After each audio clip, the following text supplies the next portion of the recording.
Actually मैं बार बार सबसे ये कह रही हूँ कि मैं संतोषी हूँ, मैं संतोषी हूँ।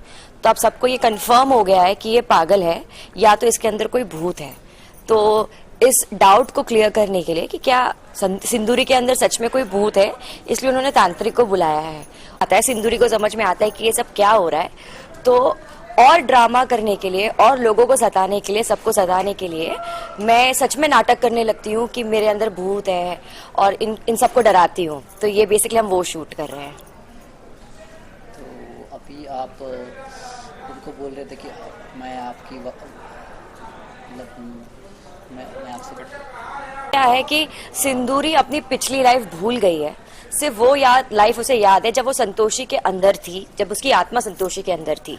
तो उसे सिर्फ ये याद है कि उसका नाम संतोषी है और वो धैर्य से प्यार करती है। और अब जब वो वापस आई है अपने रूप में, तो उसे सिर्फ इतनी ही बात याद है। तो बस वो एक ही थॉट के साथ चल रही है कि किसी भी हालत में उसे धैर्य को अपनाना है, अपने पास वापस लेकर आना है। क्योंकि वो धैर्य को ये कहने की कोशिश कर रही है कि जब तुमने संतोषी से प्यार किया तो उस वक्त वो लड़की मैं थी, भले ही शक्ल। और इस आपके उनके दोनों के प्यार के बीच में संतोषी आ रही है, तो संतोषी का क्या है?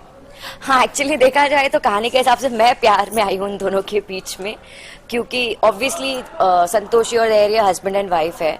तो ऐसा तो नहीं हो बेचारी, मैं उसको सताती रहती हूँ हमेशा, हर बार उसको बोलती रहती हूँ तू बहरूपिया है, तू बहरूपिया है। तो उनका तो एक्चुअली कोई टेक नहीं है इस वक्त। बारिश का मानसून आ गया है, कैसा लग रहा है आपके मानसून?